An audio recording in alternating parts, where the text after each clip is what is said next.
Beleza, pessoal? Chegamos então à parte 2 dessa nossa aula 7 de administração pública para você que está se preparando aí para tribunais de contas, não é? Então a gente terminou o primeiro bloco, quer dizer, a gente fez o primeiro bloco inteiro falando sobre indicadores de desempenho e a gente terminou o bloco falando sobre aquela classificação mais conhecida e, claro, mais cobrada em prova, às vezes em objetiva e às vezes em discursiva. Isso já caiu em discursiva do TCU, por exemplo, que é essa discussão sobre quais são as dimensões do desempenho, não é? Então você poderia ter indicadores para avaliar diferentes dimensões do desempenho e a gente focou naquelas 4 clássicas que são economicidade, eficiência, eficácia e efetividade. E aí a gente explicou, à luz de uma cadeia de valor, de um programa, de uma política, o que significariam cada um desses. Para ficar mais claro e a gente reforçar isso, a gente vai utilizar aqui uns textos extraídos do Manual de Auditoria Operacional do TCU, publicado em 2010, que se você quiser, inclusive, você baixa no site do TCU, para a gente dar uma olhada como é que ele definiu esses termos. Vamos dar uma olhada aqui na tela.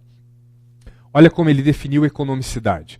Economicidade é a minimização dos custos dos recursos utilizados na consecução de uma atividade sem comprometimento dos padrões de qualidade. Então, aquele ponto, não é? Ou seja, você vai dizer que você foi econômico quando você fez uma despesa com modicidade, quando você não gastou muito, mas desde que os padrões de qualidade tenham sido respeitados. Se eu comprar uma coisa que não é exatamente muito boa ou que não tem a qualidade desejada, eu não fui econômico, eu posso até ter feito desperdício de recursos públicos, não é? Então, de uma forma geral, refere-se à capacidade de uma instituição gerir adequadamente os recursos financeiros alocados à sua disposição para a aquisição dos insumos que serão necessários para a realização das atividades, né? Então, é por isso que a gente associou a economicidade sempre aqui aos insumos, né? A outra dimensão, que é a deficiência, é que tenta olhar para a relação entre os seus insumos e aquilo que você produz com eles. Então, vamos lá para essa segunda dimensão, que é a eficiência. O que ele diz? A eficiência é definida como a relação entre os produtos, ou seja, bens e serviços, gerados por uma atividade e os custos dos insumos empregados para produzi-los em um dado período de tempo, mantidos os padrões de qualidade. Essa dimensão refere-se ao esforço do processo de transformação em insumos e produtos. De alguma forma, a gente pode dizer, portanto, que eficiência é a relação entre produtos e insumos, não é? Ou seja, o quanto eu produzo em relação ao que eu consumo.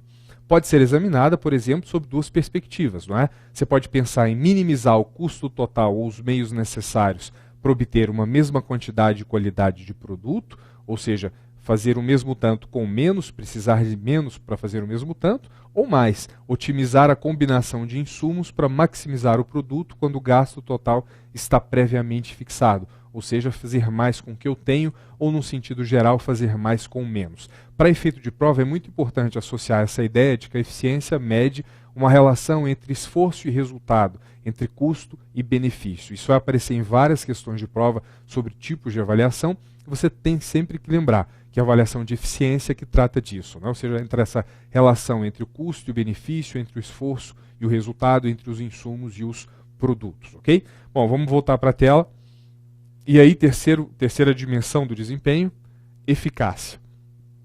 A eficácia é definida como o grau de alcance das metas programadas em termos de bens e serviços, ou seja, de produtos, em um determinado período de tempo, independentemente dos custos implicados. Veja que aqui ele está dizendo que não importa exatamente quanto custou, o importa é saber o seguinte: eu entreguei o produto que eu prometi. Lembra do caso da estrada? Eu entreguei as estradas que eu prometi na quantidade e na qualidade desejadas no prazo estabelecido, aí eu fui eficaz. Ah, custou mais caro. Bom, se custou caro demais, talvez tenha sido um problema de economicidade ou de eficiência, mas não é de eficácia. Eficácia não olha para o custo, olha para a entrega do produto. Então volta para cá. O conceito de eficácia diz respeito à capacidade da gestão de cumprir objetivos imediatos, traduzido em metas de produção ou de atendimento, ou seja, bens e serviços, ou seja, a capacidade de prover esses bens e serviços de acordo com o estabelecido no planejamento das ações. Então, se a minha meta era construir 100 quilômetros de estrada e o meu resultado foi construir 100 quilômetros de estrada no mesmo patamar de qualidade no prazo desejado, eu fui 100% eficaz. Ou seja, aí é uma medida da entrega do produto, do bem ou serviço, num tempo estabelecido. E quarto, a dimensão da efetividade. A efetividade diz respeito ao alcance dos resultados pretendidos a médio e longo prazo. Refere-se, portanto, à relação entre os resultados de uma intervenção, ou seja, de uma política pública ou de um programa, em termos de efeitos sobre a população-alvo, ou seja, que são os impactos observados, em comparação com os objetivos pretendidos, que eram os impactos esperados, traduzidos pelos objetivos finalísticos da intervenção. Ou, em síntese, trata-se de você verificar a ocorrência de mudanças na população-alvo que se poderia razoavelmente atribuir às ações do programa avaliado. Então, o que ele está dizendo aqui? Que a efetividade significa que se os objetivos finais foram atingidos. Lembra do exemplo lá no final do primeiro bloco. Olha, o objetivo não era construir estrada, isso era um objetivo intermediário. O objetivo final era melhorar a condição de transporte entre duas regiões e atrair investimentos e desenvolvimento. Então a efetividade não quer saber se você simplesmente construiu a estrada. Quem olha isso é a eficácia. A efetividade quer saber se você foi além disso. Ou seja, se além de construir a estrada gerou os efeitos e impactos desejados, atraindo, por exemplo, desenvolvimento para a região.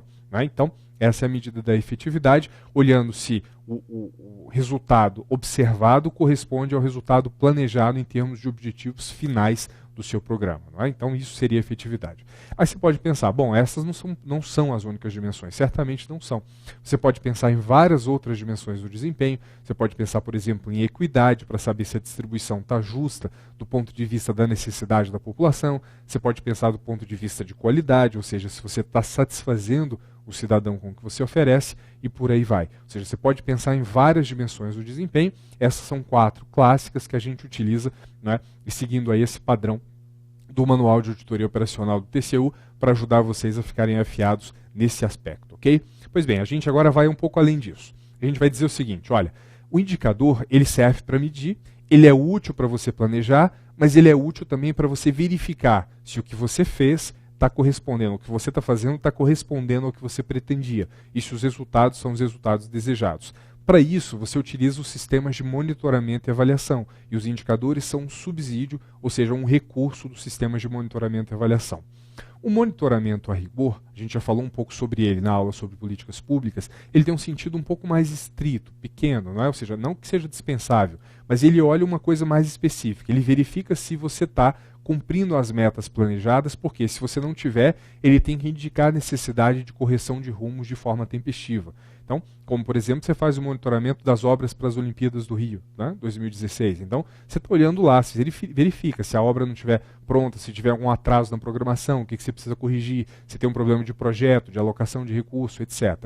Então, o monitoramento vai verificando a execução, a implementação de uma política pública, concomitantemente a essa execução, para identificar se há necessidade de corrigir rumos e aumentar a chance das metas serem alcançadas. Né? Então, essa é a ideia do monitoramento. A avaliação vai além disso, ou seja, a avaliação ela tem um sentido de aprendizado. Como é que eu olho para a minha política pública, meço o resultado, faço um julgamento dessa política pública em função do que ela custa, do que ela gera, e conto para a sociedade o que está acontecendo e ajudo o gestor a aprimorar o programa. Por isso, sempre essa ideia de que a avaliação serve, em síntese, à transparência e ao aprendizado. Então vamos dar uma olhada, vamos falar um pouco sobre a avaliação de políticas, projetos, programas e planos. Não é? Esse diagrama que está na tela, a gente já viu ele na aula de políticas públicas, ele é o ciclo de políticas públicas. E o que ele mostra para a gente? Né? Ou seja, a política pública nasce porque existe algum problema, né? Esse problema precisa entrar na agenda de discussão política, eventualmente você vai formular uma política, que depois será executada ou implementada, você vai monitorá-la, como a gente acabou de falar, acompanhá-la, e você vai avaliá-la. Não é? Então, a ideia é entender que a avaliação ela tem que ser integrada ao ciclo de políticas públicas como uma atividade que está sempre sendo feita. Ou seja, uma atividade que o tempo todo pode subsidiar uma compreensão sobre os problemas, a discussão da agenda, a melhoria da formulação e, eventualmente, o que você faz em termos de implementação e de acompanhamento. Então, a avaliação ela se integra ao ciclo de políticas públicas para garantir o aprendizado. Por que isso é importante? Né? Quando a gente olha, algum tempo atrás, havia uma discussão sobre o que era política pública. Não é? E, basicamente, numa concepção tradicional, você pensava, bom, primeiro eu formulo, depois eu implemento e pronto. E logo depois você percebe que isso está errado, porque aqui, se você não tem nenhum tipo de avaliação, você não consegue corrigir o que você está fazendo. Não é? Então você avança e vai para o ciclo de políticas públicas que a gente acabou de ver. Um processo linear com realimentação, onde você formula, depois você implementa e depois você avalia. E nesse caso, a avaliação permite identificar falhas e corrigir rumos. Mas a nossa visão mais atual é ainda mais complexa sobre isso. Ou seja, intersecção entre as fases de forma que a avaliação seja um processo de aprendizado ao longo de todo o ciclo das políticas públicas, gerando melhoria em todo o ciclo de políticas públicas. Isso quer dizer, pessoal, que você não vai avaliar só depois que a política está pronta ou acabada. Ou seja, você pode avaliar antes da política começar, que são as chamadas avaliações ex ante, a gente vai falar sobre elas. Você pode avaliar durante, com vários propósitos, inclusive de melhorar o desenho da política. A gente também vai falar sobre esse tipo de avaliação e você pode avaliar depois e com vários propósitos, olhando para vários aspectos diferentes. Então eu posso pensar sempre na avaliação integrada ao ciclo de políticas públicas, não acontecendo num momento específico, mas ao longo da vida de uma política pública, para sempre garantir o aprendizado em torno daquela política e um sentido de aprendizado mais geral para as ações de governo, para que você possa elaborar novas políticas melhores do que as que já existem. Né? Então vamos dar uma olhada, vamos pegar uma definição aí do que seja, ou do que a gente possa entender como avaliação. Então, a avaliação pode ser entendida como um exame sistemático e objetivo de um projeto ou programa, finalizado ou em curso, que contemple o seu desempenho, implementação e resultados, com vistas à determinação de sua eficiência, de sua efetividade, do seu impacto, da sua sustentabilidade e da relevância dos seus objetivos, por exemplo. Não é? Digo por exemplo porque você pode utilizar vários outros critérios para avaliar uma determinada política. Por exemplo, aqui não fala de equidade, e equidade é um dos possíveis. Então essa é uma boa definição, o que não quer dizer que seja uma definição que seja exaustiva, não é? Que esgote todas as utilidades da avaliação. O sentido geral é, a avaliação me permite fazer um julgamento sobre uma determinada política. E como a gente viu, embora a gente possa dizer que avaliar uma política seja um dos estágios do ciclo de políticas públicas, o mais importante é a gente lembrar que a avaliação integra-se ao ciclo como atividade permanente. Ou seja, idealmente, ou seja, no mundo ideal das políticas públicas, você espera que a avaliação trate de acompanhar todas as fases, desde a identificação do problema, da política, até a análise das mudanças sociais que tenham decorrido dessa intervenção pública. Não é? Ou seja, a avaliação atuando sobre todas as fases do ciclo para melhorar os resultados. Então, quando a gente pensa em termos de objetivos, ou seja, para que serve a avaliação, é claro que a gente pode desdobrar essa ideia de aprendizado e transparência em alguns itens. Então, a gente pode dizer que a avaliação ajuda a encontrar alternativas de intervenção, ou seja, entre várias políticas públicas, qual é a mais adequada? A avaliação pode me permitir fazer esse julgamento, analisar alternativas e escolher aquela que é melhor. Depois, assegurar a efetividade do processo de implementação, detectando possíveis desvios, quando aí a avaliação se assume o caráter de monitoramento. Verificar a adequação e disponibilidade dos recursos, ou seja, será que eu tenho aquilo que eu preciso e o que eu preciso é adequado para alcançar os resultados? Se eu souber disso antes das coisas darem errado, eu tenho mais chance de fazê-las dar certo. Não é?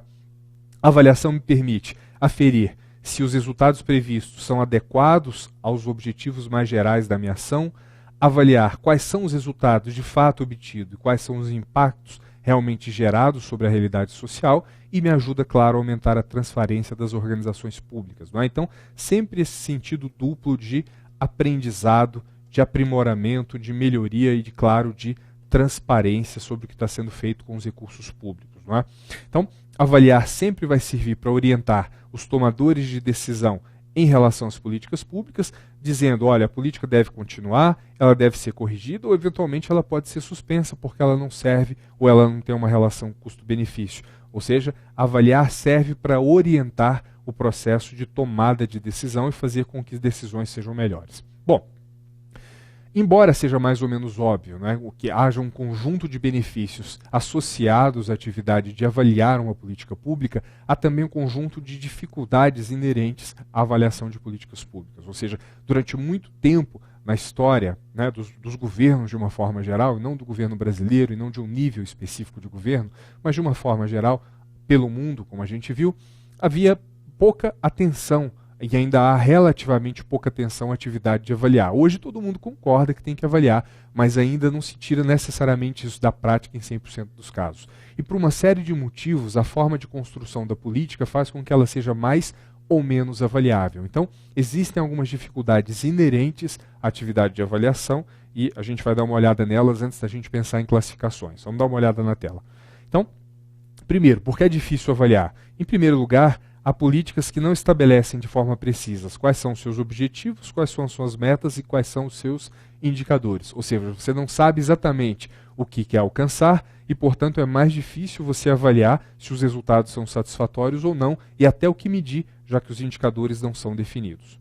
Segundo, há políticas com múltiplos objetivos sem indicação de prioridades. Ou seja, imagina uma política que tenha 10 objetivos, mas 3 deles sejam prioritários. Se eu não sei quais são prioritários, eu posso olhar para aquela política e descobrir que ela atendeu, por exemplo, 7 objetivos dos 10, mas foram 7 não prioritários. E isso é uma avaliação diferente de saber que ela atingiu só 3, mas eram justamente os 3 prioritários. Então, quando eu tenho múltiplos objetivos, é preciso que a política estabeleça o que é prioridade. Isso vai fazer com que a avaliação possa dizer se, afinal de contas, a prioridade foi atendida, o que era mais importante foi alcançado ou não. Então, voltando para cá. Depois, uma coisa que vai estar relacionada à dificuldade de olhar para os efeitos da política. Os aspectos socioeconômicos são, em regra, interrelacionados, sendo muito complicado, metodologicamente, você isolar cada fator para avaliar os efeitos da sua política especificamente. A gente vai falar um pouco mais sobre isso, mas já para introduzir a ideia, o fato é que uma política tenta intervir na realidade socioeconômica, mas outros fatores também intervêm. Então é difícil você saber se qualquer mudança verificada pode ser atribuída à sua política ou se decorre de outras políticas.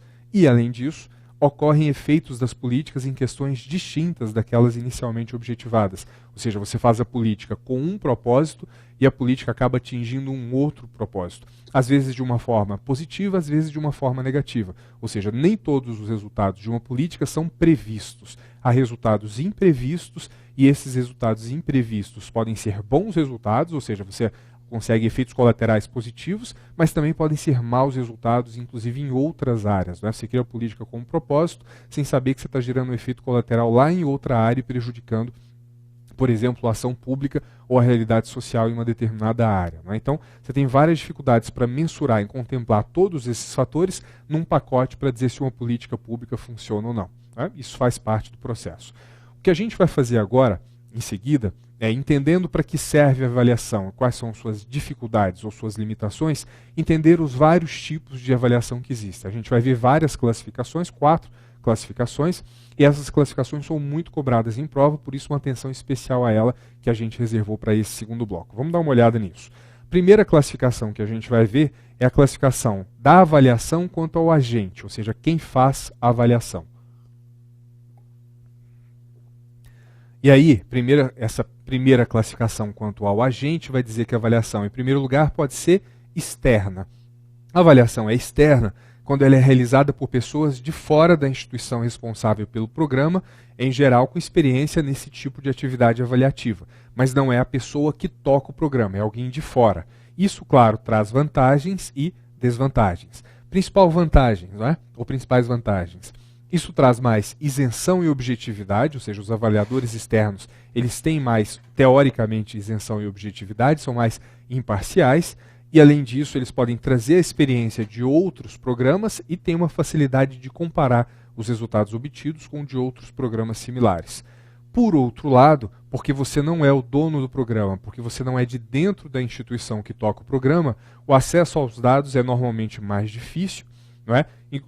Aqueles que serão avaliados podem se colocar em posição defensiva e, eventualmente, você pode não conseguir enxergar todos os detalhes, todas as nuances, todas as características do programa. Não é? Então, você pode fazer uma avaliação prejudicada por essa limitação de conhecimento e de limitação de acesso aos dados. Não é? Então, essa seria a avaliação externa. Ainda nessa classificação quanto ao agente, ou seja, quem avalia, você tem o outro lado, que é a avaliação interna. Ainda quanto ao agente. Então, primeiro o agente externo, agora o agente interno.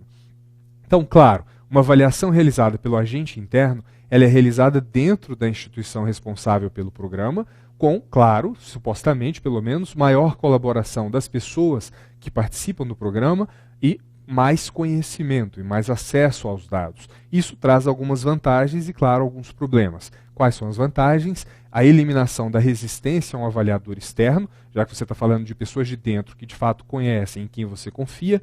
Isso traz uma possibilidade interna de reflexão e de aprendizagem sobre a atividade da instituição, ou seja, ela mesma se avalia e ela mesma pode refletir e aprender sobre o que ela faz, sobre como melhorar o que ela faz, mas traz alguns problemas, ou seja, você tem menos imparcialidade, ou seja, menor objetividade, porque quem avalia tem, de alguma forma, algum envolvimento com quem formulou, com quem executou o programa. Não é? Então, claro, né, olhando para as duas, você tem vantagens e desvantagens. E é claro que, embora historicamente a gente sempre tenha muito receio, a gente parte de uma concepção burocrática de desconfiança nos agentes públicos, o fato é que a avaliação interna ela é de extrema importância e de importância cada vez mais reconhecida, porque é na avaliação interna que você tem essa possibilidade de real aprendizado, ou seja, a avaliação externa ela é útil, ela é importante, ela traz outras considerações, mas a avaliação interna ela é absolutamente essencial por permitir um maior aprendizado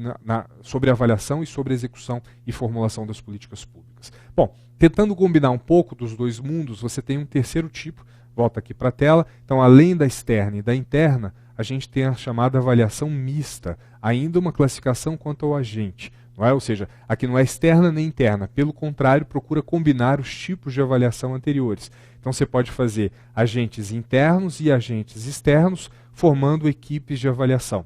Não é? Qual que é o propósito disso? Que os avaliadores externos tenham um contato mais estreito com os participantes do programa a ser avaliado, buscando manter as vantagens e superar os problemas das avaliações interna e externa. Então, aquela história, a avaliação interna tem vantagens e problemas, a avaliação externa tem vantagens e problemas, e o que você tenta fazer com a avaliação mista é ficar só com as vantagens e eliminar os problemas. Não é? Não que necessariamente isso ocorra, mas é uma tentativa, né, de combinar as duas coisas. E por último, pessoal, um quarto tipo de agente que vai ser a avaliação participativa, quando você vai ouvir exatamente aquele que é o beneficiário da ação governamental. Então, ela é tipicamente realizada para pequenos projetos, embora possa ser utilizada em situações maiores, mas a ideia é imaginar que vai haver uma participação dos beneficiários nas ações do planejamento, da programação, da execução e da avaliação. Ou seja, você quer que ela seja participativa quando o beneficiário atua dessa avaliação para ajudar nesse julgamento sobre a qualidade que exista ou não exista em uma determinada política pública. Então essa é uma primeira classificação com 4 tipos quanto ao agente. Agora a gente vai ver uma outra classificação quanto à natureza. Aí, pessoal, lembra disso, né? Quando a gente fala de classificação quanto à natureza, a gente está falando de uma avaliação que diz respeito a para que serve, né? Quanto ao objetivo, quanto ao propósito da avaliação.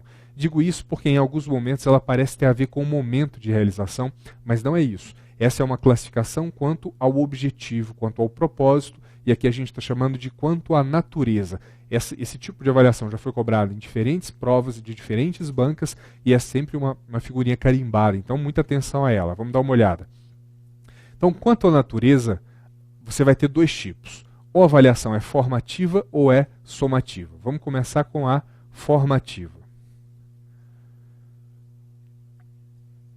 Então, o que a gente está dizendo aqui? Ó? A avaliação formativa ela está relacionada à formação do programa, ou seja, ela é adotada para análise e produção de informação sobre as etapas da implementação, gerando informações para aqueles que estão diretamente envolvidos com o programa, com o objetivo de fornecer elementos para melhorar, ou seja, para realizar correções de procedimentos e melhorias no programa. Então, todo o programa ele tem um determinado desenho, aquilo que a gente chama de uma lógica de intervenção. Não é? Essa formulação, essa concepção, ela pode ser alterada, e quem ajuda a alterar é uma avaliação formativa. Então ela ajuda a formar um programa melhor, a conceber um programa melhor. Percebem? Ou seja, o propósito dela não é decidir se ano que vem a gente repete a política ou não. É analisar a política, identificar em que pontos ela pode ser aprimorada e trabalhar para o aprimoramento dessa política. Pode ser uma questão, por exemplo, dos critérios de elegibilidade de quem é o público-alvo, pode ser uma questão ligada à melhor alocação dos recursos ou à identificação de falhas no processo, não é? Ou alguns problemas que não haviam sido percebidos, que têm gerado efeitos indesejados ou efeitos colaterais indesejados. Então, a avaliação formativa ela procura formar um programa melhor, conceber um programa melhor. Então, para que ela serve? Para melhorar o programa, ok? Então, vamos lá, voltando para a tela. Ainda segundo a natureza da avaliação, além de formativa, ela pode ser somativa, que seria o segundo tipo aqui. A avaliação somativa está relacionada à análise e produção de informações sobre etapas posteriores, ou seja, ela pode ser realizada quando o programa está sendo implementado ou após a sua implementação, para verificar sua efetividade e apurar seus resultados e valor geral. Então imagina que eu tenho aqui um programa que está sendo tocado ao longo do ano de 2014. Não é? Eu posso realizar uma avaliação aqui ao final para dizer, beleza, vamos continuar esse programa ou vamos repetir esse programa em 2015. Ela não serve para verificar se você quer mudar o desenho do programa. Ela não é para formar o programa, é para tomar decisão sobre o que fazer com ele a partir dos resultados e do valor geral que ele apresente. Ou seja, uma avaliação somativa é para dizer, beleza, vamos repetir o programa. E ela pode ser feita no meio. Ela pode ser feita no meio para dizer assim, olha, seu programa não está funcionando, não, vamos interrompê-lo. Não é? Então, a avaliação somativa ela quer verificar a efetividade, os resultados, o valor geral. Percebe a diferença? A formativa quer tratar de identificar melhorias, como melhorar o que já existe. A somativa não, quer verificar resultados alcançados e tomar decisão em função disso. Do tipo, continuo, não continuo, encerro, não encerro. Ou seja, o que fazer com esse programa, dado que o resultado que ele gera é esse. Então, são propósitos distintos. Bom, voltando para a tela, pessoal, outra classificação, que é quanto ao momento. E aí a gente vai ter, em primeiro lugar, a avaliação ex ante, que é aquela avaliação que é realizada no início de um programa para dar suporte à decisão de implementá-lo ou não e também para ordenar as alternativas segundo sua capacidade de alcançar os objetivos. Ou seja, é na avaliação ex ante que você vai querer saber se uma política é viável ou não. Você vai fazer análise de viabilidade por meio dos diagnósticos que você vai ter. E aí você pode, por exemplo, utilizar técnicas de análise custo-benefício, aquilo que a gente representa pela sigla ACB, ou análise custo-efetividade, que quer saber que resultados você gera por um determinado custo para dizer se o programa é viável ou não. E se o programa for viável, dentre vários programas que existam, qual é o que traz a melhor relação custo-benefício ou custo-efetividade. Então serve para identificar se o programa deve existir e dos que existem, qual é o melhor. Ou seja, essa história de ordenar as alternativas segundo sua capacidade de produzir os objetivos ao menor custo. Né? Então, esse é o propósito aí das avaliações ex ante.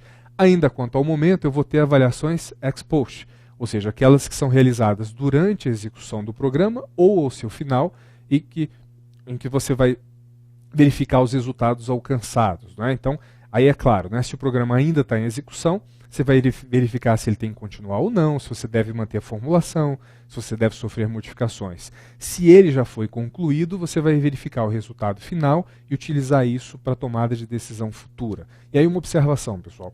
Alguns autores utilizam um terceiro tipo para separar essa história, porque assim, a gente colocou assim, se não começou, ex ante. Se já começou, ex post. Não é? Então, inclusive se já tiver terminado. Alguns autores criam um tipo intermediário e vão dizer assim, ó, existe o ex ante, que é antes de começar, o em curso, que é durante o curso da política pública, e o ex post seria só depois dela ter terminado. Então você tem essas duas tipologias e as duas podem aparecer em prova. Então muita atenção a isso. Né? As duas tipologias são corretas. Uma que diz o ex ante ou ex post e a outra que prefere usar três fases. Ex ante, né? A em curso, e a ex post. Quando a gente usa esse de três tipos, parece muito que você estuda para controle. Quando você estuda controle a priori, controle concomitante e controle a posteriori. Mas para políticas públicas, as duas tipologias são consideradas corretas, ok? Bom, para o último, pessoal, uma classificação quanto ao enfoque, quanto ao que você quer olhar. Então, primeiro, a gente viu que a gente tem processos de trabalho que geram produtos, que geram efeitos e impactos, não é? Então essa é a história. Você pode enfocar cada uma dessas coisas. Então você pode ter uma avaliação de processo que olha aqui, ou seja, você realiza durante a implementação do programa para verificar a gestão, para verificar dificuldades, para corrigir, fazer correções, etc. Ou seja, o objetivo geral de uma avaliação de processos é melhorar a eficiência operativa. Olha para cá, não é? Mas você pode enfocar outra coisa, você pode enfocar as metas de produtos. Não é? Que as metas pensando em termos de produtos. ou seja, é o tipo mais tradicional de avaliação para verificar o grau de êxito que um programa obtém em relação ao alcance de metas previamente estabelecidas, ou seja, verificar as metas do programa em relação aos produtos imediatos que dele decorrem. Por exemplo, aqui um exemplo de meta, quantidade de pessoas atendidas em centros de saúde e número de leitos hospitalares disponíveis.